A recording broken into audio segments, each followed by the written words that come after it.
So about a month ago, I got to take what I consider a lifelong bucket list. I was able to go with a group of about 20 other attorneys to Amsterdam, and we went to the Hogeweyk Village, which sometimes people call the Dementia Village, which is located just about 10 minutes outside of downtown Amsterdam.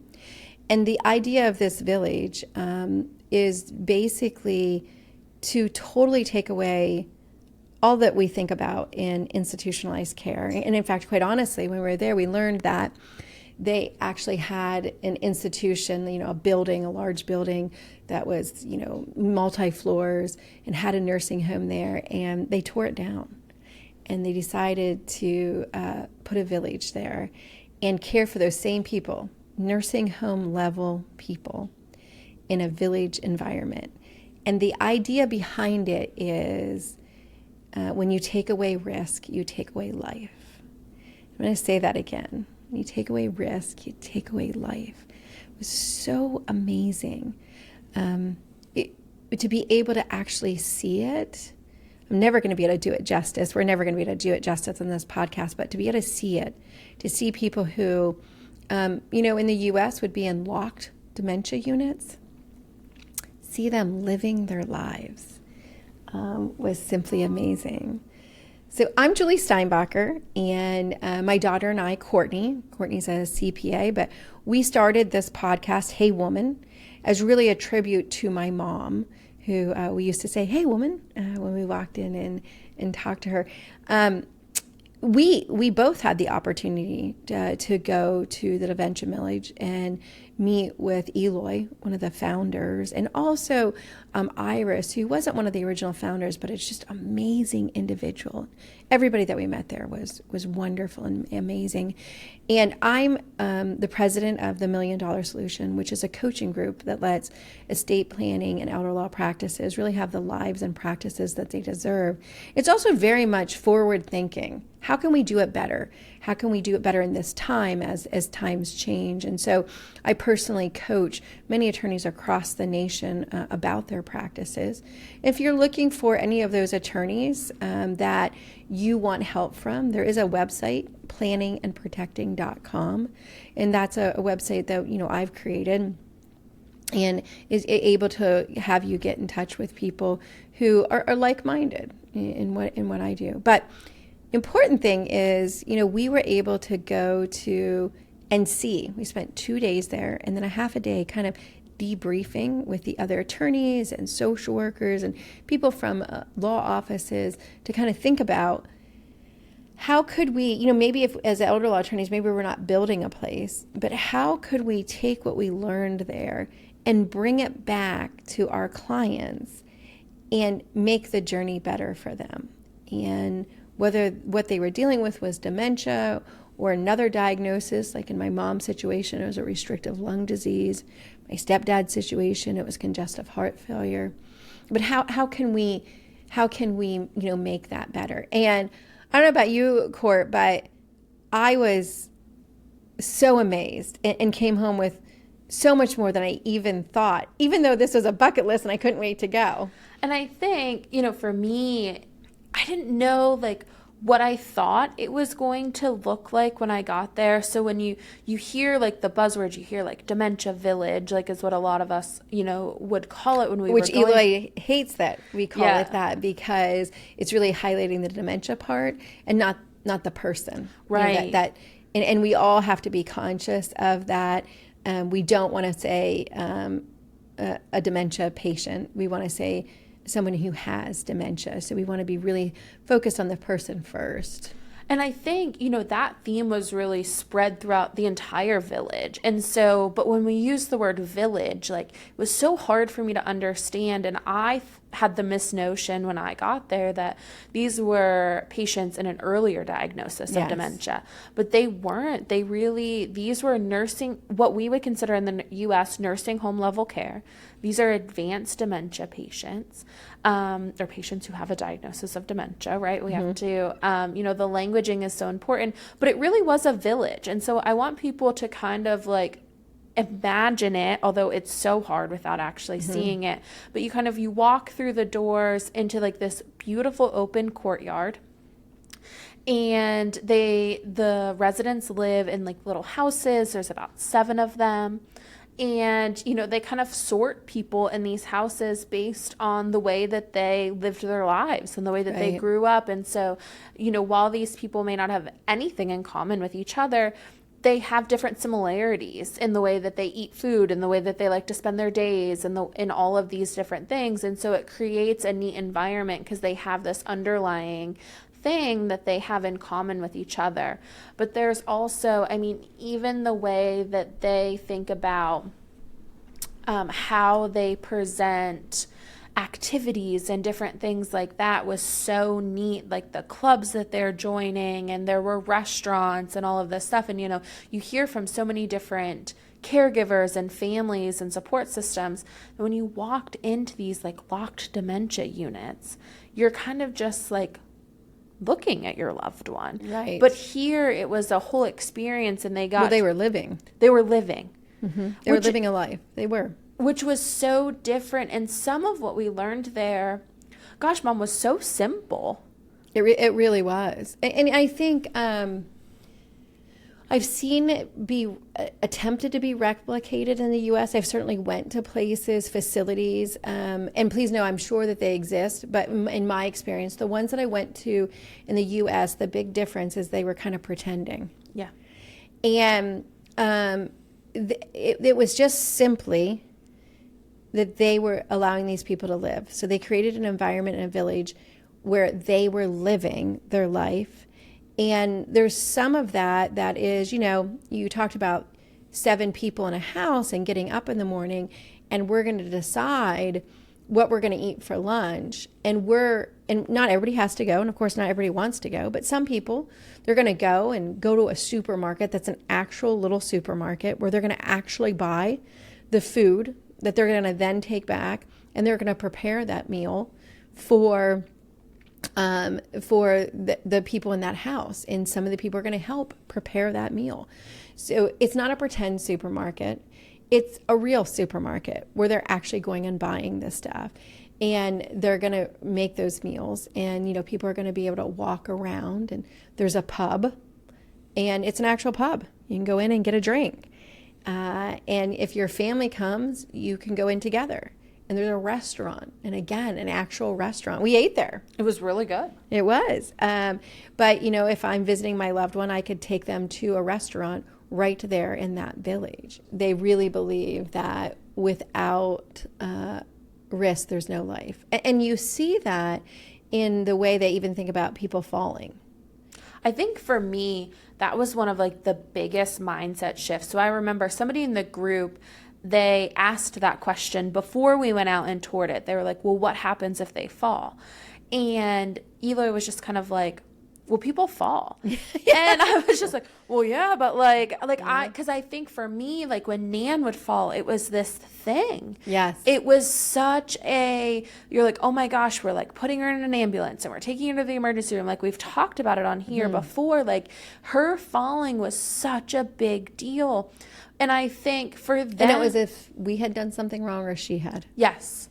And there was blame to be laid. But there it was just kind of like, well, we get them medical attention, and like they had people there that could look at them, so they weren't sending people out. Now, please know, I'm sure if somebody needed, an x-ray or like it was a really bad fall, but some of it in like the way then that we would like walk around, for some people, they had like little weights like on their feet, and that was to make walking safer. So it wasn't like it was just like a free for all. Like when we talk about with no risk, they took specific measures to reduce those risks without just like setting them in a chair and asking them to like bubble wrapping them and asking them not to move, right? They were like, how do we make sure that these people can still walk around? And so they'd put weights on them to signal to the brain that they were walking. And so, and it was just kind of more of an accepted risk that they might fall. but they were going to fall at home too. And so it doesn't mean that anything is wrong, and it doesn't mean that we want people to fall and break their hip, because that can be really catastrophic. But thinking about how do we reduce risk without reducing life? And I think even when I think it's a fundamental shift in, when we were walking around, somebody broke a glass. And this seems like such a small thing, but it wasn't really like even noted. Like, so they used glass cups and plates and different things like that. We would never here in the U.S. My goodness, if that had happened here, we would have been like, oh, we have to get rid of them. We can't be using, glass anymore. We have to, have plastic, yeah. Right? They just cleaned it up. Yeah. And it's kind of like, so what is the risk of using glass? So somebody drops it, they break one, they just buy a new one. They clean it up. It wasn't this big production. There weren't 4 workers. They didn't make the person feel bad because it really wasn't their fault. Like, please no, I've broken a glass or 2. Yes, you have. Unloading the dishwasher, you know what I mean? So like, it really is, when we think about reducing risk, we want to really think about like, what are we reducing?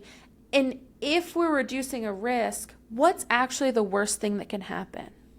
Yeah, and I would say Eloy and Iris would even go farther to say, when we in the U.S. try to reduce risk, like we put them in the bubble wrap, we actually maybe make it more likely that they fall because we're constantly waiting on them. We're bringing things to them, and then they're not continuing to use their muscles and continuing to walk. So when they go to do it less often, they're maybe weaker and they're more likely to. So like, I think, and I don't want to speak for Eloy and Iris, but one of the things that I got out of it was the bubble wrap's not working anyways. You know what I mean? So Nan would still fall. Right. So maybe let her walk, let her keep the muscles strong. Yes, absolutely. Yeah. And I think that, and I know that, this is a mindset shift.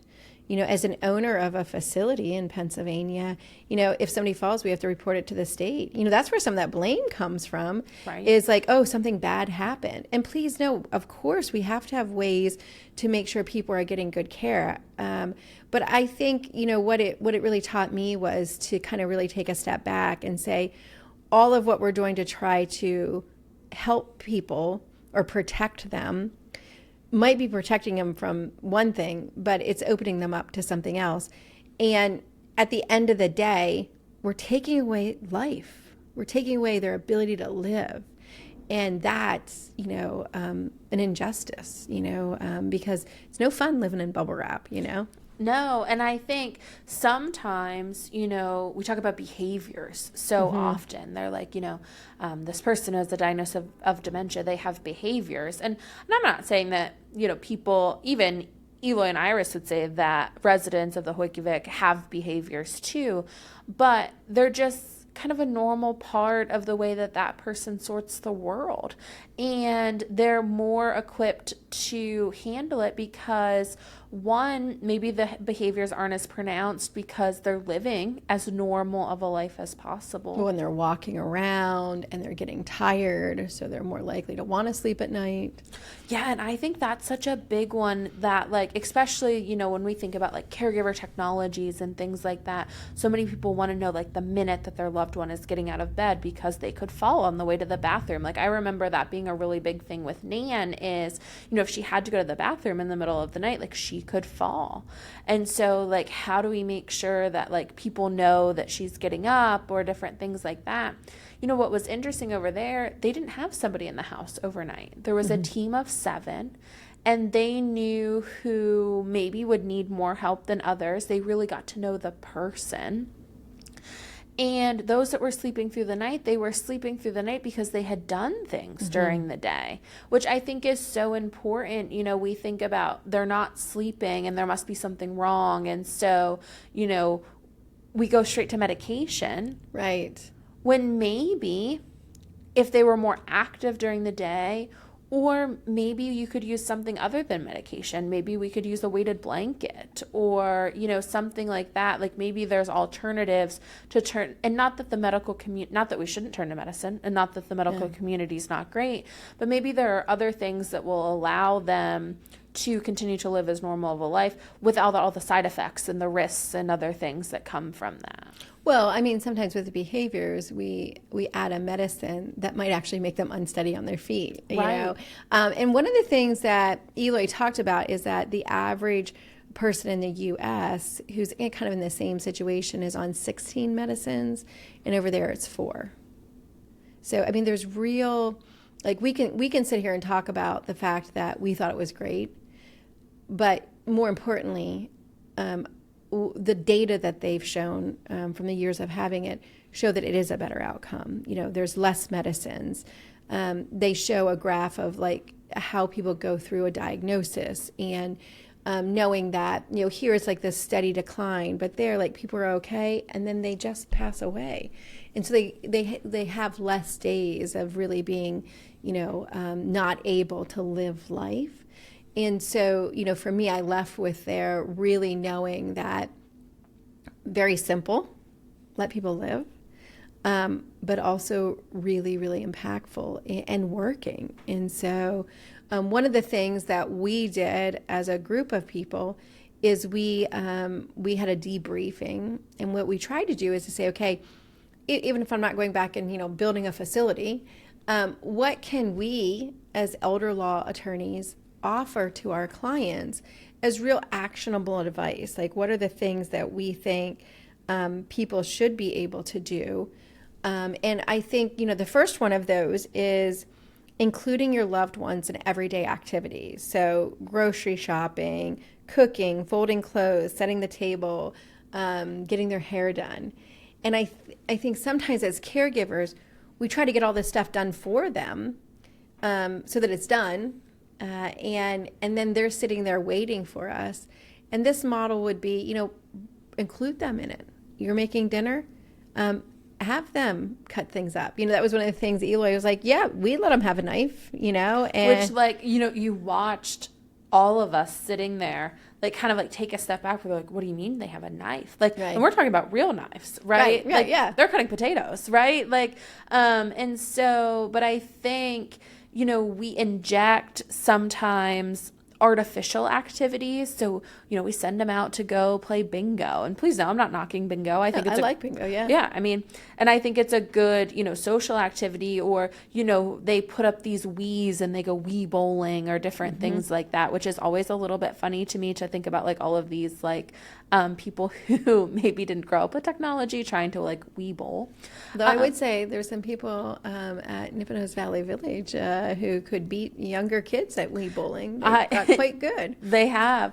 But I think, you know, for Nan, she would rather have folded her own laundry. Like, she wouldn't have been caught dead Wii bowling. That's for sure. No. But if you wanted to talk about how she wanted to fill her day, making decisions about dinner, folding her laundry was really important to her. Cooking, dusting. Yep. And so these everyday things that we did kind of around her, she may have rather have been a part of. Or I even think about, you know, it was really important to her when she moved out there that, so she had like, there was like a side entrance and she went in and out there mostly because she didn't, like, she was too cool to use the front entrance. She didn't want people to know where she was going. But it was really important to her that the landscaping out there was done right. And so really, what harm would there have been? Because it was, you know, either DJ, my brother, or one of my cousins that was doing it and taking her and letting her pick out the flowers that got planted there. Yeah. Well, and honestly, at one point in time, her physical therapist did do that. There was just a little garden place, and she took her, and Mom went out. And, you know, Mom wasn't able to get down on all fours and plant them. But she was able to sit there on our walker and talk about it. And then when she told the story to me, she said, yeah, we planted them. Yes. And, you know, that was living her life. That was an everyday activity. And so, you know, if you're listening and you're caring for somebody, I'd urge you to, like, just stop 2 seconds and say, you know, what are these everyday activities that you're doing that around them that they could be doing? And even if they can only get to 75% of it, or, you know, maybe it is an extra burden to take them out and have them be part of it. But if you're letting them live their life, isn't that what we should be doing? When I think, the Nan example with the landscaping is so important. It was just important to her that she was a part of the conversation. Yes. And so when we talk about like, no, I don't want Nan, bending over and planting flowers, but I could get her a chair and she could sit there and I could talk to her. And she certainly could pick which flowers. She knew a lot about which flowers made the most sense in the area that we were doing. Was it shaded? Was it not? But everybody has these things, things that they did for work. Even I think back at my stepdad when he was sick, I would often talk to him about my business as I was building my business. And I started talking to him about that just because I needed something to talk to him about while I was laying there. But it ended up being that he was extremely helpful to me. And so, that's really just an everyday activity in some ways. But I think for what we're saying is it is a mindset that let them live their life in whatever way that was to the best possible. Because when we take that away, we're actually in some ways causing more risk and uncertainty. And so we're going to go through a list that we made, the attorneys that were there. And the first one is that, what we just went over, include your loved one in everyday activities, grocery shopping, cooking, folding clothes, setting the table, getting their hair done, all really important. And that's something we can do anywhere we are. The second, take your loved one for a walk or a car ride. And I think about, it's funny, we talk about landscaping. That was so important to Nan. So she grew up on a farm, but also, my entire life lived on this beautiful farmhouse. And, I remember, mowing the lawn was so important to her, but the landscaping and all of that stuff. And, when she moved into the village, we paid different people to do that. But she always wanted to know what they were doing because that was still her house. Yeah. And, so you could, take her to fill it up and let her get an ice cream cone and drive her around and let her see what other people were doing. And it's funny, sometimes she had some opinions about how other people were choosing to decorate their homes. Brown mulch versus, dark black mulch. Black mulch is a newer thing in her world. That was a bit concerning to her. Well, but then it was something that like you would take her to do it. She would call me and talk to me about it. And then she would, somebody else, or I think, if you live in a community where Christmas lights are a really big deal. So if you celebrate Christmas and Christmas lights, like, there was this house in, South Williamsport where we lived, and she did not like how they did their lights. Like she thought it was, there was just too much. They were doing too many things. There was no theme. It was so not how she would have done it. And, half the time I took her by that house just because it gave her something to talk about for 20 minutes. Yeah. Right? Like, and so, maybe not the most positive energy, but. No, but like she was entertained. Yeah. Right? And it got her away from the TV. And, if you live in an area where like it's starting to get nice outside or different things like that, depending on where you are in the country, just getting some fresh air, rolling down the windows and letting her see what's happening. there's always different like construction and landscaping was important to her. And there are things like that are important to each different person. So, I don't personally ever want to drive around and see how people are landscaping. I just don't have like those big opinions about mulch that she did. So, please don't do that for me. But for her, that was, so it's about finding the right things. And the risk of doing that activity was so low, right? Mm-hmm. So we used her walker. We put her in her car and we drove her around. But it got her out, it got her fresh air, and it gave her something to then talk to different people about for a couple of days. Yeah, absolutely. And it's just, I think also, if you're listening and your loved one has dementia, sometimes what can happen, dementia is just a very generic term. It can include Alzheimer's, it can include multi-infarct dementia, a lot of different types of things. It's kind of an umbrella term. But, sometimes when you're dealing with that disease, what happens is your loved one wants to go home and they may already be in their home. I'd encourage you, lean into that. Say, okay, put them in the car and drive them around and you can bring them right back. That happened a lot with my father-in-law, and the first response is often to say, well, you are home. Well, clearly in his mind, he wasn't, clearly he wasn't. And so you could fight that. But if you want to go home, you want to go home, right? That's a really hard thing to fight. And so I'd encourage people, what I said to my husband once, and they were dealing with it, I said, well, let's go get him. Let's take him for a ride. And we did. We went and showed him his brother's new house and just took a little ride. And we came back home to the same place we had picked him up that he didn't think was home. He was just all excited. He was like, oh, that was nice. Thanks for bringing me home. Like, yeah. So that kind of redirecting, and I think it is important getting out of whatever place they are, whether it's a house or a community. I think it's good for everybody to be able to, if you've ever, had a medical issue and been in your house for a while, or even let's take the years of COVID, how nice it is just to get out. Mm-hmm. And I think sometimes we don't realize how helpful it is just to get out, a walk, a car ride. And walking, obviously also adds, that physical activity. And it's something that if younger people are caregiving, it's an activity that they can do quite easily. And so, so taking your loved one for a walk or a car ride is, again, simple, but something we'd encourage people to do. And also does help with the sleeping later, because even if they're just sitting in the car, they're engaging. They're more mentally tired. They've engaged a different part of their mind, and so they've also had a different day, which I think is really important. Yeah, absolutely.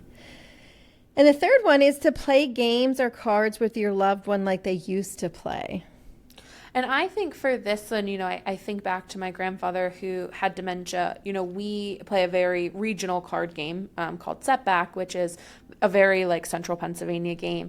And, I think you've learned that since you've went other places and nobody plays it. Nobody really knows how to play. But, I think for my grandfather, one of the things was that, when his dementia was progressing, he still really could play Setback. And it is a semi-complicated game. There's a lot of rules. There's some strategy. You have to really pay attention. You have to know what other people have. And so we did get to the point where he wasn't able to continue to play that. But I would say that he played for a very long time. Oh, absolutely. He played much longer than if you had tried to have a conversation with him. Yes. You would have thought that he would be able to do it. But there's the learned, patterns and behaviors. And, in some types of dementia, it's like a recorder going backwards. And, if he started playing that really early in life, it's something that would, very much keep with him. And so I think it is important to think about games, cards, anything that they used to do to pass the time. That's also good because it's mentally stimulating and gets them to continue to use their brain. And that's true for any diagnosis, because it's not just about physically doing something, it's about engagement and not just, being there and not being engaged. And so I think important for us to be thinking about. The next one is listen to music with your loved one. And boy, they showed a video at the village where somebody who really was nonverbal, not interacting, was given an iPod with some music and was singing along and, just so engaged. And then after the music was removed, was continued to talk, and continued to engage. And that was just so powerful.